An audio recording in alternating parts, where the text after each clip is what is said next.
నమస్తే అన్న, అందరికీ నమస్కారం. కువైట్ పైన ఇరాన్ చేసిన దాడులను భారతదేశం తీవ్రంగా ఖండించింది. వివరాల్లోకి వెళితే, పశ్చిమాసియాలో కొనసాగుతూ ఉన్న యుద్ధం నేపథ్యంలో పౌరులకు మరియు పౌర మౌలిక సదుపాయాలకు రక్షణ కల్పించాలన్న తన పిలుపును పునరుద్ఘాటిస్తూ కువైట్ అంతర్జాతీయ విమానాశ్రయం పైన జరిగిన దాడిని భారతదేశం తీవ్రంగా ఖండించింది.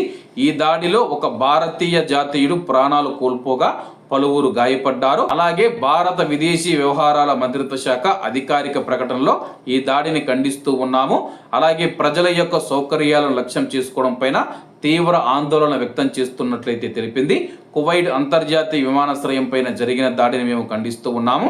ఈ దాడిలో ఒక భారతీయుడు మరణించగా పలువురు భారతీయులు గాయపడ్డారని చెప్పేసి విదేశీ వ్యవహారాల మంత్రిత్వ శాఖ పేర్కొంది. ఈ ప్రాంతంలో యుద్ధం చెలరేగినప్పటి నుంచి ప్రజలను కాపాడాల్సిన అవసరాన్ని భారతదేశం నిరంతరం నొక్కి చెబుతుందని, సంయమనం పాటించాలని తన విజ్ఞప్తిని పునరుద్ఘాటిస్తుందని చెప్పి విదేశీ వ్యవహారాల మంత్రిత్వ శాఖ పేర్కొంది. పశ్చిమాసియా సంఘర్షణ ప్రారంభమైనప్పటి నుంచి ప్రజలు పౌర మౌలిక సదుపాయాల లక్ష్యంగా చేసుకోకూడదని చెప్పి మేము గట్టిగా విజ్ఞప్తి చేస్తూ ఉన్నాము. అటువంటి దాడులను విరమించుకోవాలని మేము ఇరుపక్షాలను కోరుతూ ఉన్నామని చెప్పేసి ఒక ప్రకటనలో అయితే భారత విదేశీ వ్యవహారాల మంత్రిత్వ శాఖ పేర్కొంది.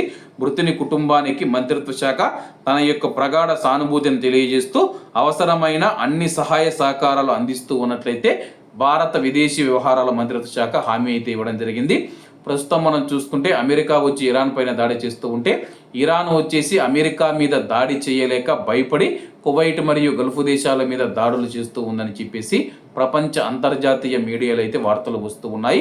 మనకు ఏదైనా మన మీద దాడి చేసిన వారి మీద దాడి చేయాలి, కానీ దాడితో యుద్ధంతో ఎటువంటి సంబంధం లేని వారిపైన దాడి చేయడం ఏంటని చెప్పేసి అంతర్జాతీయ సమాజం ఇరాన్ను ప్రశ్నిస్తూ ఉంది. కాబట్టి అందరూ బాగుండాలి, అందులో మనం ఉండాలి. అందరికీ నమస్తే అన్న, జై హింద్.